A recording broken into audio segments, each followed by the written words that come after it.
Hi guys, Stephen and Carla here and welcome back to Adventure Wheels.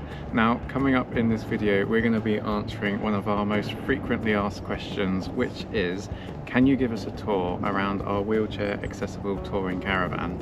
And that's what's coming up in this video. The reason why we've not made this before is the fact that our caravan isn't as substantially adapted as maybe we would like it to be, and there are better examples which we've shown you in other videos on our YouTube channel, but since as you've asked for it, this is going to be that. The base vehicle for our caravan is a 2011 Bailey Unicorn Valencia, and we chose it because it was the most economical to adapt. So what I mean by that is we could make the door larger and there wouldn't be a window in the way, or we could take out the sofa and there wouldn't be too much disruption. So that's why we've chosen this, and that will make a little bit more sense when we're showing you around. But before we get started, we just wanted to say that we've got some really great stuff coming this year. We're going on some really cool trips, and we're going to be filming them for the YouTube channel, so please do subscribe if you want to be notified about them, but also feel free to add yourselves to our Adventure Wheels email list, and there'll be a link on how to do that in the show notes for this video, so we hope to see you there. But right, let's get cracking with this tour and we'll show you around. So starting from the outside, our caravan's been fitted with a motor mover, and that not only is great for accessibility, but also when we want to pitch headfirst to make the most of the amazing views, then we've got that for that use as well. We've also fitted a 160 watt solar panel to the roof, and that means that combined with our off-grid equipment, we can be anywhere and the caravan's battery will recharge itself, and we can also run Carla's ventilator from that. And once the battery's fully charged, we can then use the power to charge her wheelchair as well. We do a lot of work on the road when we're away on long trips, so we've got a 5G antenna mounted on the roof, and that's made by Avtech, so the caravan generates its own Wi-Fi network, so we can carry on working when we're away, just like we're at home, which has been one of our best upgrades, I think. Another thing we've done to make life easier when we're away is that we've actually packed the external lockers so that everything is in the right place.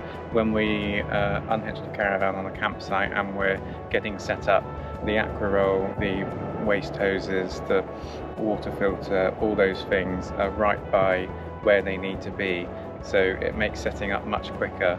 The standard width caravan doors when they leave the factory are too narrow to get a wheelchair through, so our caravan's been fitted with a wider aperture door. We've got some ramps going up to the door, and then that way Carla can get in through the door and into the caravan.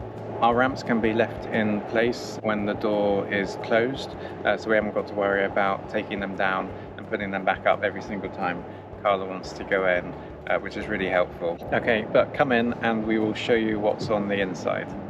So Carla's holding the camera now, and we're going to start off with the inside by showing you the lounge space. Now, originally when this caravan left the factory, it had what's called a parallel lounge. So there was a centre unit here with some drawers, and there was two lounge sofas going alongside here.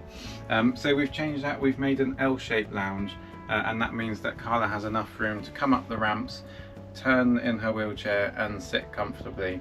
And this is a really nice comfortable lounge space to be in. There's plenty of light coming from the skylight, there's plenty of windows, and if we're pitched up somewhere nice with an amazing view, then all we want to do is look out the windows. One of the problems we had when reconfiguring the lounge space was that the consumer unit with the fuses and all the wires going into it was actually pretty much where I'm standing now. So we took the sofa out and we had to then move the consumer unit. So we've moved that further back. The caravan's been rewired, and I'll show you where that is in a moment. But let's spin around and we will show you the kitchen space. There's a great sized kitchen fitted to this caravan. There's a really nice big sink which is great for washing up. There's an amazing fridge with a freezer compartment fitted to it. We've also got tons of storage above and below, and there's a gas hob and a gas oven with a grill. We've done so much cooking in this caravan when we've been away on trips. I've literally cooked a full roast dinner, and there's just enough space to do everything that we need. The kitchen continues opposite, where we have a microwave, and also there's a really nice unit underneath where we put our television. And as I said earlier, we have moved the consumer unit, and that is now in the cupboard down here. And this is where we have our off-grid equipment. We've fitted it with a Victron inverter, a solar charge controller, which manages the power coming off the roof. We've also fitted a Victron battery charger, and this means that our lithium battery can charge really quick. So if we have been off-grid and we find ourselves a campsite with electricity, it will charge back up to 100% really quickly. But come back a little bit further, we'll show you the bedroom space.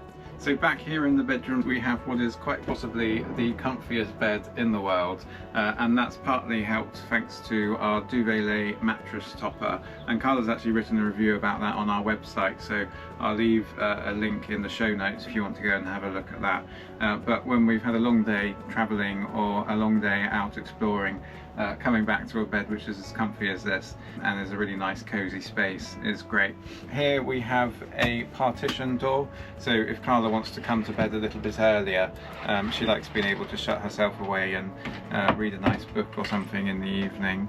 In terms of accessibility, we've built a special cupboard underneath the bed, and that houses Carla's ventilator, so it's nice and tucked out the way, and then it's exactly where we need it to be overnight. We've also run a dedicated power line from our inverter, so if we are off grid we can just plug in to the inverter straight away. We've also Velcro mounted Carla's feed pump on the side here, and that really helps install it quickly, so when we transition from house to caravan, all that needs to be done is it just needs to be plonked there, and then there's a corresponding hook underneath the cupboard so we can hang her feed bag on there. Another great skylight above here, similar to in the lounge. Carla loves coming to bed and looking up at the stars at night, and she can do that thanks to the humongous skylight that's here. And then over on this side we have a huge wardrobe, so there's one thing this caravan isn't lacking, it's storage space. So follow me further back now and I will show you the washroom space. So right back here in the washroom we have even more storage behind me. We have a sink, we have a shower and a toilet, and what's great about the toilet is that it has a swivel head on it, so in terms of accessibility, if you need to transfer you can turn it round and get it in the position that you need to. There's also one of my favourite features in the caravan, which is that it has come fitted with a laundry basket, so there's a dedicated space for putting dirty socks and everything else. It may be a small compact washroom, but generally speaking we can manage in here fine, and we are more than used to the smaller space.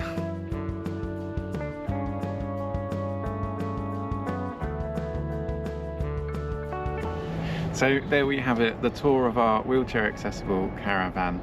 Now, as I said earlier, it isn't quite as substantially adapted as we'd like it to be, and you know, if money was no object then we'd get Coach Built GB to design us something maybe with a bit of a better bathroom, so Carla can shower a bit easier, and a few other things as well. Hopefully one day we will be able to build that caravan, but you know, to be honest, I think it's so important to start somewhere and start now. You never know what is around the corner, and if we'd waited to be able to afford our dream caravan, we'd probably still be saving up for it now, and also we would have missed out on so many great trips and so many great adventures. Our caravan's taken us from the Outer Hebrides of Scotland all the way down to the French Pyrenees, and that amazing trip year before last to the Black Forest of Germany, plus loads of great stuff in the UK as well. And we wouldn't have done any of that if we hadn't started. So it's a fine balance between, you know, getting something where you can go and have an enjoyable trip, and then maybe later you can upgrade to something which, you know, is probably more adapted than our house is. So if you want to have a look at some of the other videos on our YouTube channel, there is a couple of tours around a wheelchair accessible motorhome and a wheelchair accessible caravan as well, so that will give you some other ideas of what else is out there. But as I say, we've got some really great stuff coming up this year. Please subscribe if you want to. Add yourselves to the Adventure Wheels mailing list. Keep exploring, and we will see you again very soon.